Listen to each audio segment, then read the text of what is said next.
you ever looked at one of your beloved houseplants and thought, what the f is going on with that leaf? Yeah, me too.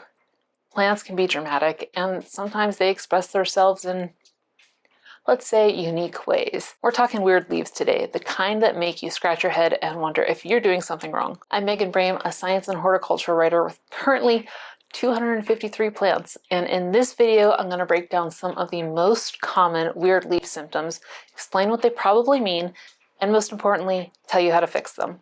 As a little, if I can like editorialize for a second, I hate that some plant YouTubers give off this, I don't know, persona that all of their plants are happy. In my experience, that has not been the case, and I'm going to show you some plants that I have currently that aren't doing that great so that you can get some examples and compare them to your plants. Whether it's yellowing, browning, holes, spots, or just plain bizarre shapes, those weird leaves are usually a sign that your plant is trying to tell you something, and decoding those signs is the key to keeping your green friends happy and healthy. So let's get to it. But all right, before we dive into the specifics of those weird leaf symptoms, let's do a quick check-in on the fundamentals, because honestly, a lot of leaf issues can be traced back to getting the basics a little bit off. First, let's start with light. Light is a plant's food, if you will. Signs of insufficient light include leggy growth, which is stretched stems, and pale leaves. Most houseplants thrive in bright, indirect light. This means near a window, but not in the direct path of harsh sunlight, which can cause scorching. South-facing windows are great, but you might need to add a sheer curtain to diffuse the light. East and west windows obviously work too. If you don't have enough natural light, consider grow lights. Remember, some plants, like succulents and cacti, actually prefer a lot of direct sunlight, so know which plant you're dealing with because that's going to be key. Next, water. Watering is all about balance because overwatering is a common killer. The general rule is to let the top inch or two of soil dry out between waterings. Stick your finger in the soil to check. So I will show you my philodendron, my summer glory philodendron, which we are just getting back into the growing season, so obviously this guy needs to be repotted because this is too small, but we've been dormant for a while, so that's why this is happening. Okay, stick your finger in, pull out. If your finger comes back with soil on it, you can see I got a little bit on there. That's a good sign because that means there's still moisture. But if your finger comes back clean, it's time to give your plant a drink. The frequency will vary depending on the plant, the pot size, and the time of year. Less water is needed in the winter when plants are less active. Also, ensure your pot has proper drainage holes and don't let your plants sit in water. However, some plants like to stay consistently moist, while others need to dry out almost completely. Research your specific plant's watering preferences. I have a whole playlist on plant care of individual plants that you can check out if you need help with that. Next is humidity. Many houseplants, especially those from tropical regions, love humidity, and most houseplants are from tropical areas. If your home is dry, especially in winter, there are several ways you can increase humidity. Now, old trains of thought or old wisdom said that you should do misting or use a pebble tray. But what we've seen with additional science things, tests, whatever, is that pebble trays don't really work as well as expected, and misting is not really beneficial in the sense that it just creates more problems. What I usually recommend people do is group plants together, which creates a microclimate around those plants and increases their humidity collectively. You can also invest in a humidifier or use a plant cabinet. Also, like us, plants need nutrients. During the active growing season, spring and summer, feed your houseplants every 2 to 4 weeks with a balanced houseplant fertilizer. Look for a fertilizer with roughly equal parts nitrogen, phosphorus, and potassium, the NPK numbers on the label. Always dilute the fertilizer according to package instructions. Less is always more. Don't fertilize in the fall and winter when plants are dormant. It's not helpful for them. I like Jack's Classic for a general all-purpose blend, but you may want to search for more specific formulations like ones for acid-loving plants or things like that. And a quick note on soil. Using the right potting mix is crucial for healthy roots and overall plant health.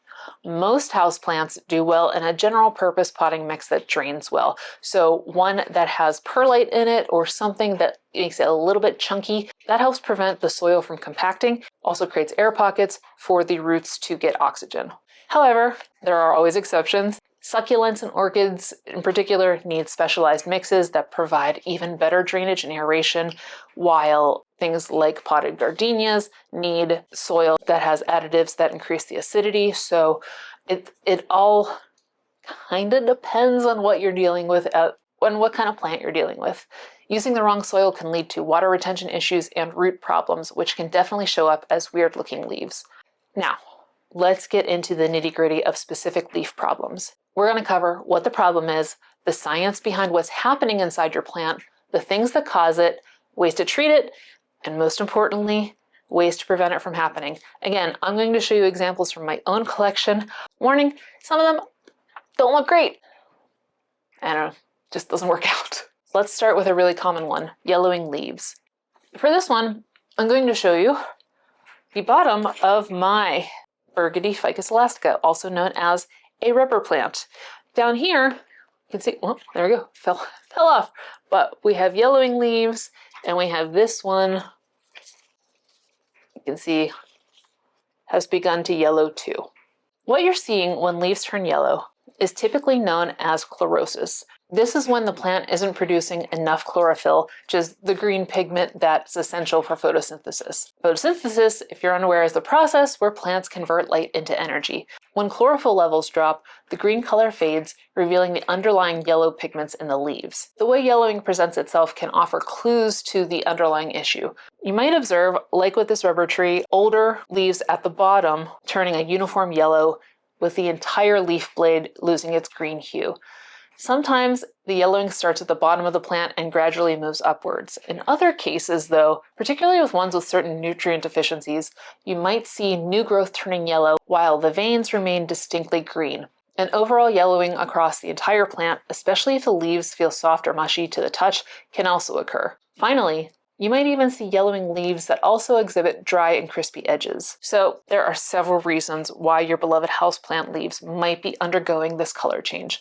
A lack of essential nutrients, especially nitrogen, iron, or magnesium, can certainly lead to chlorosis. Nitrogen deficiency often makes its presence known in the older leaves first, while an iron deficiency typically manifests in the newer growth. And perhaps counterintuitively, both overwatering and underwatering can contribute to yellowing. When the soil remains consistently waterlogged, it deprives the roots of oxygen they need, causing stress and hindering the ability to absorb nutrients. While less direct, severe and prolonged underwatering can also stress the plant and impair its overall functions, sometimes leading to yellowing. If your plant is in a pot without adequate drainage, water can accumulate at the bottom, leading to root problems similar to overwatering. Insufficient light can also play a role by hindering photosynthesis and overall plant health, sometimes resulting in gradual yellowing of the foliage. If the plant has outgrown its pot and become root-bound, and it's a type of plant that doesn't like to be root-bound, there are some that do, like spider plants, its crowded roots may not be able to efficiently absorb the nutrients and water it needs, which can manifest as yellowing. Finally, pH of your soil significantly impacts the availability of nutrients. If the pH is too high or too low for your specific plant, it might not be able to take up certain essential elements, resulting in chlorosis. As I talked about with soil recommendations, gardenias, basically things in the blueberry family, need a lower pH than other plants.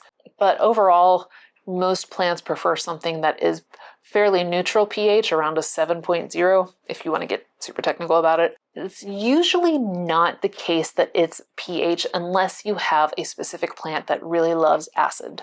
So now let's talk fixing. If you suspect a nutrient deficiency, try using a balanced liquid fertilizer during the active growing season, making sure it's formulated for houseplants and properly diluted. For specific deficiencies like iron, an iron supplement might be necessary. If overwatering is the issue, reduce how often you water and ensure your pot has good drainage. Allow the top inch or two of soil to dry out before watering again. If you suspect root rot, you'll need to gently remove the plant from its pot, inspect the roots, trim away any that are brown and mushy, and repot in fresh, well-draining soil. If it's underwatering, gradually increase your watering frequency, ensuring the soil is thoroughly moistened each time you water. If poor drainage is the problem, repot your plant in a pot with adequate drainage holes using a well-draining potting mix. If your plant's not getting enough light, move it to a location that meets its specific light requirements. For a root-bound plant, repot it in a slightly larger pot with fresh potting mix, gently loosening the root ball before you do. Adjusting improper soil pH can be more involved, potentially requiring testing your soil or using specific soil amendments to bring the correct range to your plant. So I would say leave that for last unless you really know that that is definitively the problem. Now, preventing yellowing leaves is all about providing consistent and appropriate care from the start, something I really struggle with.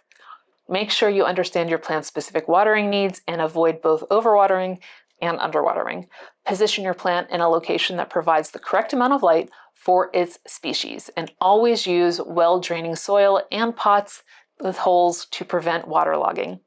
Feed your plant during its active growing season with a balanced fertilizer, and don't allow your plant to become severely root-bound by repotting when necessary.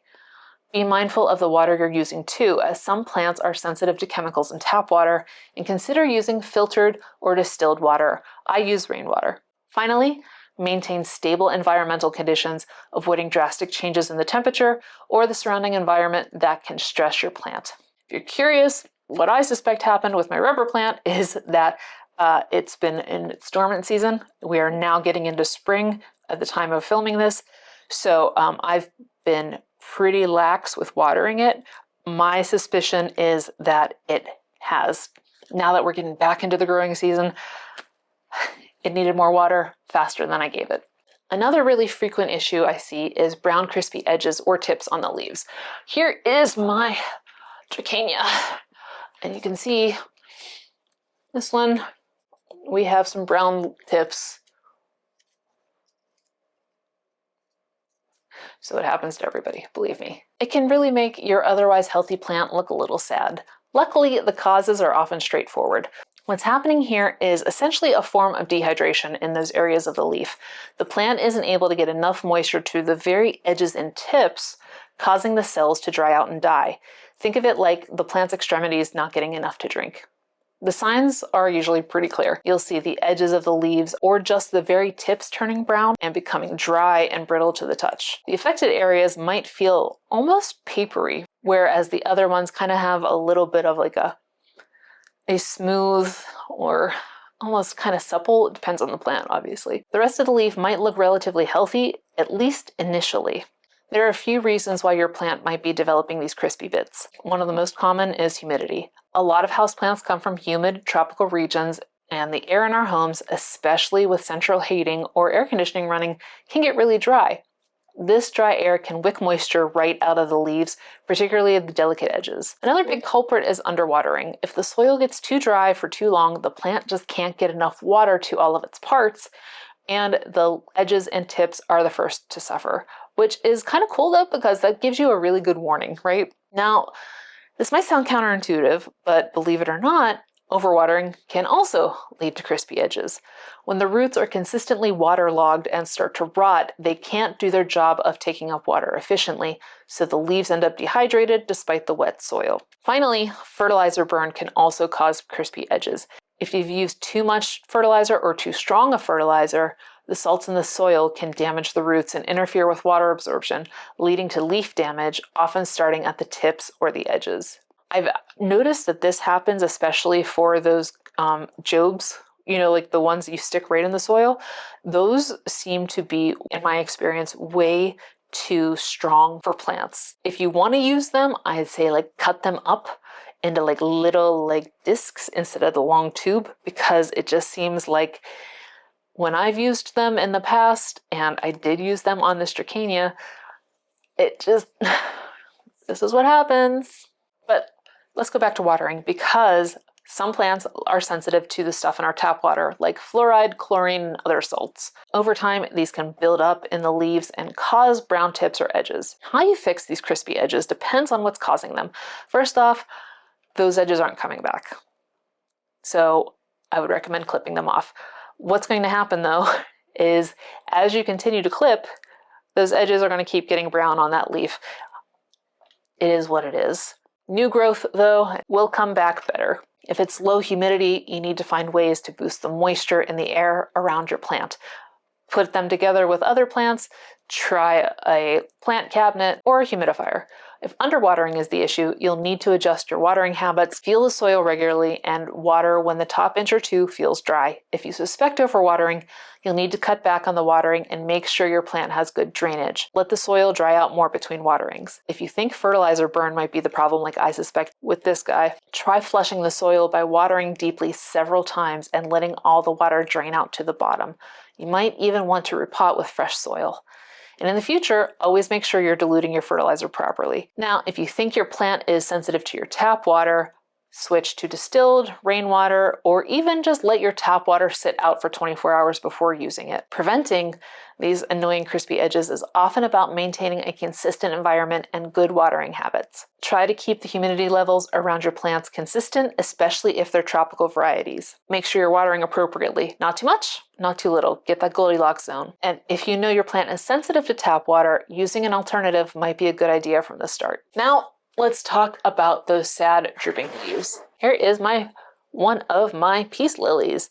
And if you remember, or this is your first time here, FYI, this plant was featured in a video where I bought the same plant from Home Depot and Lowe's to see what happens. This one's the Home Depot one. When a plant's leaves droop, it's often due to a loss of turgor pressure within the plant cells. Think of it like the plant is losing internal water pressure, which usually keeps the leaves firm and upright. Without enough water, the cells become flaccid and the leaves lose their rigidity. The signs of drooping leaves are usually pretty obvious. The leaves will look limp and hang downwards. Now, depending on the severity, they might just be slightly wilted or completely collapsed. The stems might also appear a bit droopy as well. Peace lilies are known drama llamas. They are prima donnas and they get very dramatic when they need to be watered. They will end up looking like this, which leads me to one of the most common reasons for droopy leaves, simply underwatering. When the soil gets too dry, the plant can't take up enough water to maintain that internal pressure. However, and this can be a bit confusing, overwatering can also cause drooping. When the roots are consistently sitting in water, they can't get enough oxygen and can start to rot. And these damaged roots can't transport water effectively, leading to the leaves wilting even though the soil is wet. Another thing that can cause sudden drooping is shock. If you've recently moved your plant, repotted it, or there's been a significant change in its environment, it can go into a bit of stress, and drooping leaves can be a sign that it is not dealing well with the adjustment. Finally, persistent and severe drooping can be a sign of root rot that is quite advanced. If the roots are badly damaged, they just can't do their job of taking up water, no matter how much water you give them. How you revive a droopy plant really depends on the cause. If it's underwatering, give your plant a good, thorough watering until you see water draining out of the bottom of the pot. If the soil is really dry, you might even want to try bottom watering it by placing the pot in a basin or like a plant tray and putting the water in that. Sometimes the top of the soil will become hydrophobic. You can especially tell that it's hydrophobic when it's begun to pull away from the edges of the pot. Super quick run over. Essentially, that means that the soil has become too compacted for it to absorb. Meanwhile, the soil on the bottom is usually less hydrophobic, so that's usually your better bet for getting water in there. Now, if overwatering is the culprit, you'll need to hold off on watering and let the soil dry out. The leaves are also yellowing or feeling mushy. You might be dealing with root rot, in which case you'll need to gently take the plant out of its pot, inspect the roots, trim away any that are brown or slimy, and repot in fresh soil. If your plant is drooping due to shock, the best thing you can do is provide stable conditions, consistent light, temperature, and humidity, and just let the plant acclimate. Don't move it back if it's a new location. Don't stress it out any further. Just let it sit and do its thing. And it should bounce back within a week or two. For severe root rot, you may need to be more aggressive with removing the damaged roots and repotting, and then be very careful with your watering going forward. You might even have to just take some clippings and propagate them because the mother plant might be too far gone. Now, to prevent droopy leaves, try to maintain a consistent watering schedule that suits your plant's needs. Get to know how often it likes to be watered and avoid letting the soil get bone dry or staying soggy for too long. Also, try to minimize any sudden changes to your plant's environment to avoid causing shock. Next, let's try to unravel the mystery of curling or misshapen leaves. The example I'm going to show you is a guy that he's pretty close to dead. It didn't work out according to plan. The big leaf has not really worked out, but there are little babies popping up, so there's still hope yet. I think this is a Pandiflorum philodendron. If I'm not right with that, then I will update it here.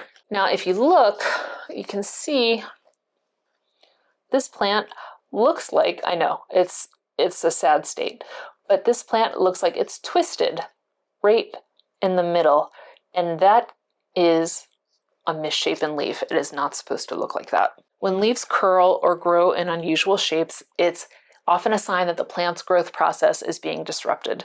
This disruption can be caused by a variety of factors that affect cell development and expansion within the leaf. You might see leaves that are curling upwards, sometimes almost like they almost look like a taco shell. Other times, leaves might curl downward, appearing heavy or limp. New leaves emerge looking twisted, like this guy, puckered, or otherwise deformed. You might also notice asymmetrical growth, where one side of the leaf develops differently than the other, leading to a misshapen appearance. In some cases, the curling or misshapen growth might be accompanied by other symptoms like discoloration or the presence of pests. Now, there are several reasons why your plant's leaves might be taking on these unusual forms. One common cause of leaves curling upwards is often underwatering. The plant tries to conserve moisture by reducing the surface area exposed to air, leading to this inward curl. Conversely, leaves curling downward can sometimes indicate overwatering, where the stress roots are affecting the leaf's development and rigidity. Another frequent culprit, especially for new and distorted growth, is pests, particularly sap-sucking insects like aphids or thrips. As they feed, they inject substances into the plant that can cause developing leaves to grow in a twisted or deformed way.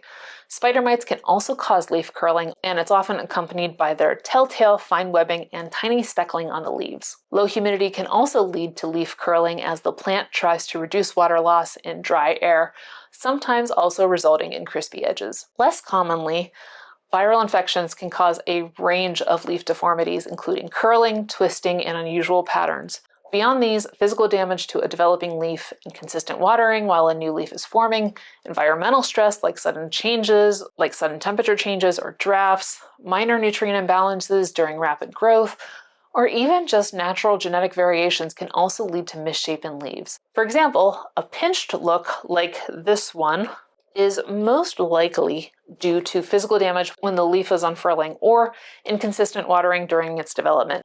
This is unfortunately how this guy came to me, and in the over 8 months now I've had him, it doesn't seem to be changing anytime soon, and as you can see, it is giving up the ghost with this leaf officially, but hopefully the new leaves that are just starting to come up should be better.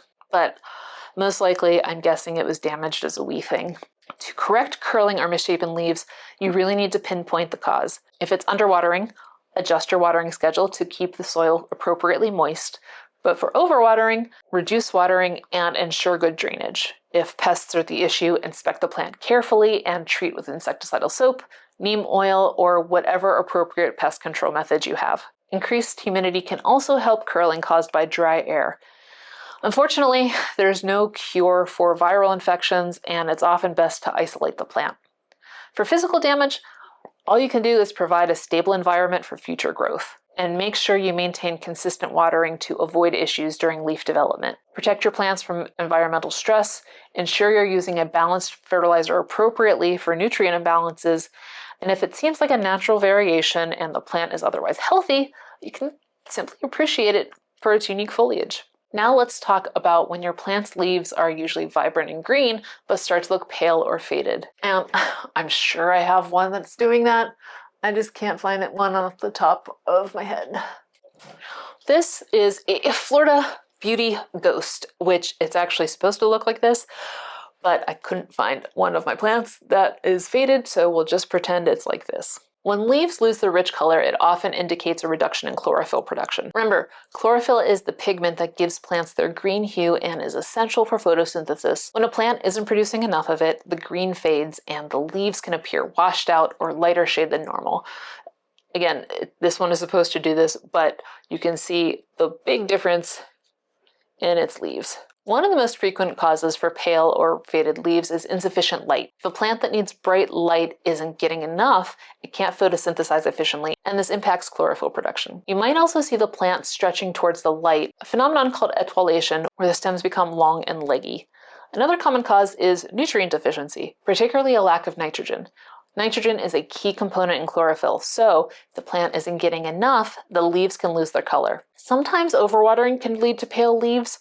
When the roots are consistently waterlogged, they can't take up nutrients properly, even if they're present in the soil, and this can cause a loss of leaf color. Less often, but still a potential reason is a pest infestation, especially of sap-sucking insects, because they can weaken the plant and contribute to a general fading of leaf color. There's also the chance that you've got a winner and you've got a rare variegation in a plant that wasn't supposed to be variegated. If you go on the rare houseplant subreddit, you can kind of see this, where some people will end up getting a plant from Home Depot or Lowe's that was just supposed to be a regular Monstera or Syngonium, and it ends up starting to develop different types of variegation, which people are usually pretty excited about. In most cases, that's probably not the cause. It's most likely a problem, but you can't rule it out either. Now, if it's not a variegation, or it is and you want to bring the color back to your faded leaves, you'll need to address the underlying cause. If it's insufficient light, gradually move your plant to a location that provides the appropriate amount of bright and direct light. Now, gradually is key here, because a sudden shift that's very abrupt in the amount of foot candles can lead to shock. If you don't have enough natural light, consider supplementing with a grow light. I have a whole mess of different grow lights, but I have found actually that full spectrum aquarium lights are really useful, and they're usually probably a little bit cheaper than T5 Barina lights. If you suspect a nutrient deficiency, try feeding your plant with a balanced liquid fertilizer during its active growing season, making sure to follow the dilution instructions on the product packaging. If overwatering is the issue, reduce your water frequency and ensure your plant has a pot that has good drainage. If you suspect root rot, you'll need to repot the plant in fresh, well-draining soil after inspecting and trimming any damaged roots. You might feel like, oh, it needs whatever roots it can get, but brown mushy roots are way worse of a problem than a lack of roots. If pests are the cause, you'll need to identify the type of pest and treat it accordingly. I have a full video on all the different types of pests a plant can get. I will leave it right here for you. The best way to treat those is with insecticidal soap, neem oil, or whatever appropriate method is relevant for the type of pest you have. Preventing pale or faded leaves involves ensuring your plant receives the correct amount of light for its species, providing adequate nutrients through regular fertilization during its growing season, and watering properly to avoid both underwatering and overwatering. Regularly inspect your plant for any signs of pest infestations. If they do, address it as quickly as possible. Now let's talk about when your leaves start developing spots that are brown, black, or yellow. My summer's glory philodendron, which is, as you see, pretty healthy and pretty happy, but a few of the leaves do have these spots. So what's that about? Spots on leaves are often a sign of a localized damage to the leaf tissue. This damage can be caused by a number of factors that kill or otherwise affect plant cells in those specific areas, leading to the discoloration. You might see brown, dry, and crispy spots appearing on the leaves, but other times the spots might be larger and more irregular, potentially black or dark brown, sometimes surrounded by a yellow halo. You might also notice small pinprick-like yellow spots scattered around the leaves. The texture of the leaf spots can vary. They might be raised, they might be sunken, dry, or even a bit mushy. One common cause of small brown crispy spots is sunburn. If your plant is suddenly exposed to intense direct sunlight, the delicate leaf tissue can get scorched. Larger brown or black spots, especially those with a yellow halo, often indicate a fungal or bacterial leaf spot disease.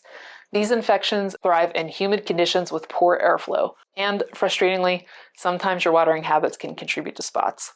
Overwatering can stress the plant and make it more vulnerable to getting these diseases, and getting water on the leaves can create a favorable environment for them to develop. Small yellow spots can sometimes be an early sign of pest infestation, particularly from sap-sucking insects like spider mites or thrips. Less commonly, chemical damage from harsh pesticides or cleaning products can also manifest as spotting on the leaves. How you deal with the spotting on leaves depends on the cause.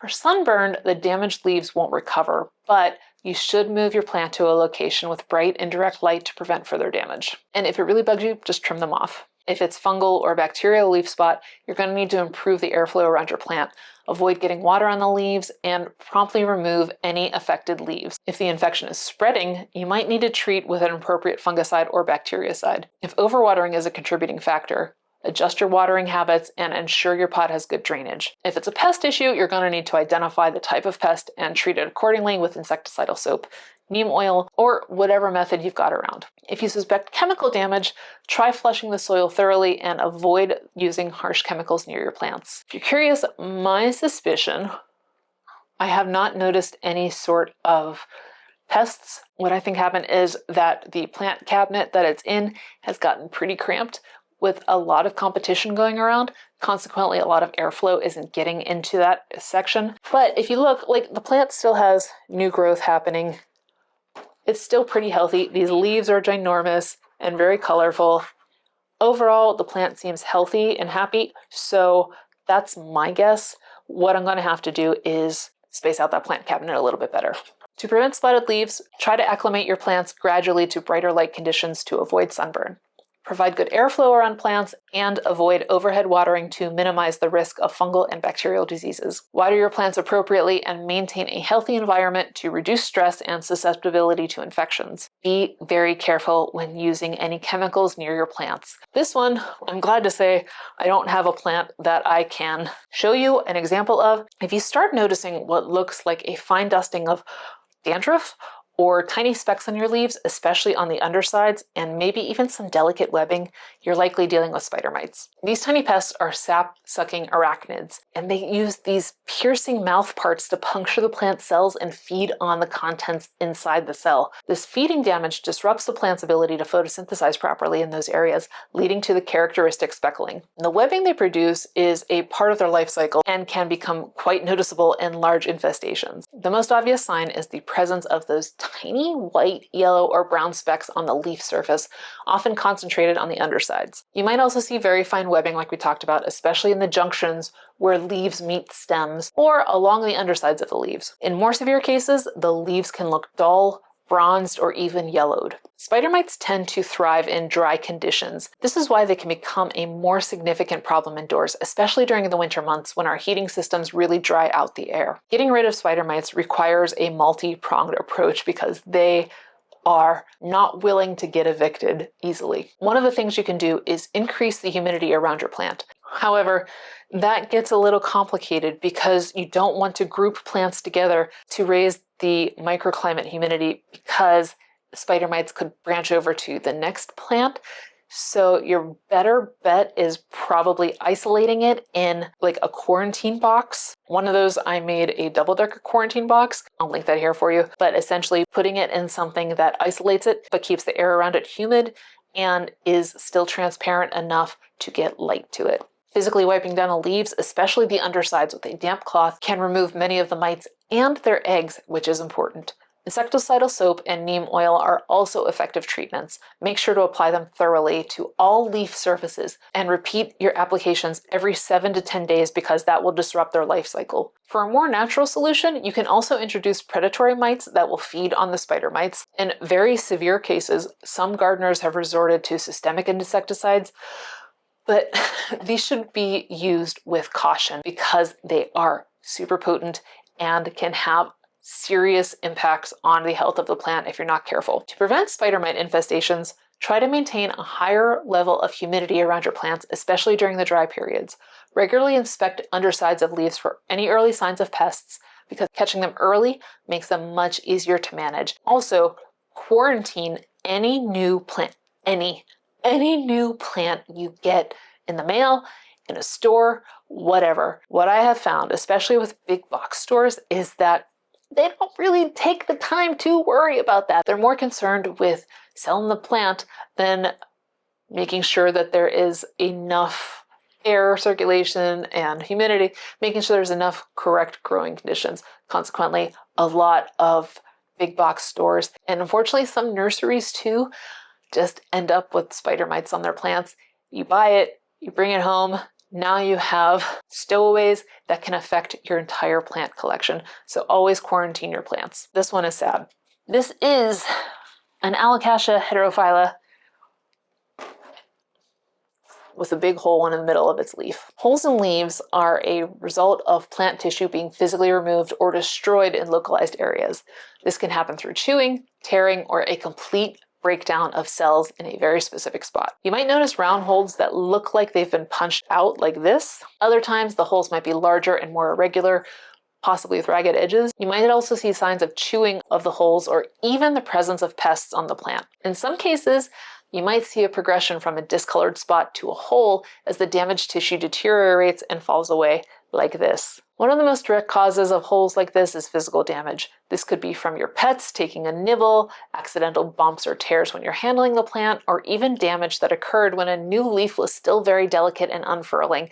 I have noticed this particularly with fiddle leaf figs. It seems that as the leaf slowly begins to unwind, sometimes, I don't know, like the cells get sticky or something and it ends up tearing a hole in its own leaf. However, holes are also a classic sign of chewing pests. Things like caterpillars, slugs, and snails can actively eat the parts of the leaves, leaving behind holes. The biggest giveaway of this is finding their droppings, which are known as frass, or slime trails on the plant. In some instances, a severe fungal or bacterial leaf spot can progress to the point where the infected tissue dies and falls out, leaving a hole in its place. To be totally honest, I don't know what caused this, so my guess is bacterial infection. Because my dog can't reach it and my cat is 18, she's not jumping up to chew on my plants. Way more information than you need, I know. Let's move on.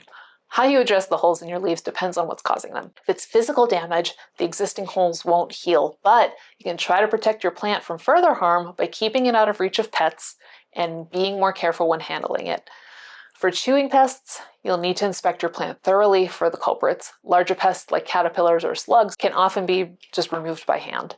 For smaller insects, you might need to use insecticidal soap or neem oil. You can also consider using sticky traps. If the holes seem to be developing from a leaf spot, you'll need to improve airflow around the plant, avoid getting water on the leaves, remove any affected leaves promptly, and potentially treat with an appropriate fungicide or bactericide.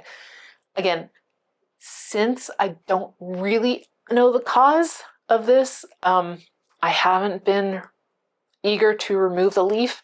However, there is now new growth happening, so I'm less concerned about having to remove this guy, and I think that's what I'm going to do next. To prevent holes in leaves, try to protect your plants from physical damage. If you have pets that might be interested in giving them a little munch, keep them out of reach. Regularly inspect your plants for any sign of pests and address them as early as possible. Practice good watering habits and ensure good airflow to minimize the risk of leaf spot diseases. This is one of my favorite plants. This is a Blushing Bride Tradescantia, and why I love them so much is that as they grow and as they're happy, they develop these beautiful pink spots on their leaves. Not all leaves will have them, as you see, like a lot of these are green, and that leads me to the next problem, and that is a loss in variegation. If you're not familiar, variegation in plants is the occurrence of multiple colors in their leaves, stems, or flowers. This can be due to genetic mutations that affect chlorophyll production, the presence of air pockets between leaf layers, or viral infections. Although this type of variegation is often undesirable. It's mosaic, but I can't remember if it's called mosaic disease. I think it's mosaic disease. If it's not, I'll correct that here. When a variegated plant starts producing solid green leaves, it's often because the plant is reverting to a more stable original genetic state when all of the cells produce chlorophyll. Since chlorophyll is essential for photosynthesis, the plant might prioritize its production over time, resulting in less cool variegation. The most obvious sign is the appearance of new leaves that are entirely green, lacking the characteristic patterns of white, cream, yellow, pink, or other colors that were present in the previous growth. Sometimes you might see leaves that are partially variegated and partially solid green, indicating a transitional phase. The primary cause of lost variegation is genetic instability. While the initial variegation arose from mutation, the plant's natural tendency is often to revert to its fully green form. Chlorophyll is essential for photosynthesis, so the plant might prioritize its production over time, and certain environmental factors can sometimes encourage this reversion. And this is the case with the blushing bride Tradescantia. Insufficient light signals to the plant that it needs to up its chlorophyll production, so it can't sacrifice parts of its leaves anymore. It has to resort to producing more solid green leaves. Stress from improper care, such as inconsistent watering or nutrient imbalances, can sometimes also trigger reversion. Additionally, if a variegated plant is propagated from a reverted solid green stem, the new plant likely, not in all cases, but likely also might end up solid green. Unfortunately, there's no turning back. Once a leaf has reverted to solid green, it will not regain its variegation. The treatment to stop the rest of the plant from losing variegation will need to focus on encouraging the plant to produce new variegated growth. The best approach is to prune off any solid green leaves or stems as close to the base as possible.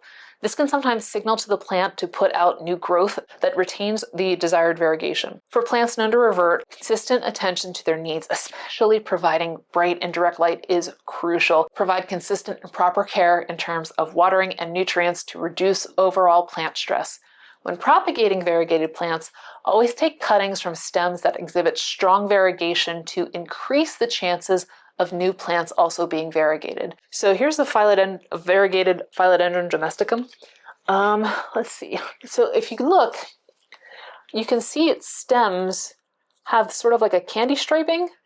That is a sign of good variegation. If you have stems that are more solid, that usually indicates a weaker variegation. So if you want to take cuttings, you're going to want to take them from stems that are that kind of candy stripe. Regularly inspect your plant for any signs of reversion and promptly prune off any solid green growth. Hey, sorry for the jump cut. Just wanted to let you know.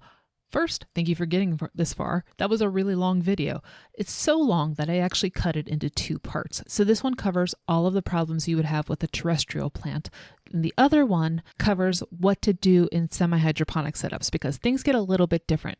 So if you're looking for semi-hydroponic setups, head to this video. Otherwise, I hope this was super helpful for you. Leave a comment, let me know. Okay, see you in the next video.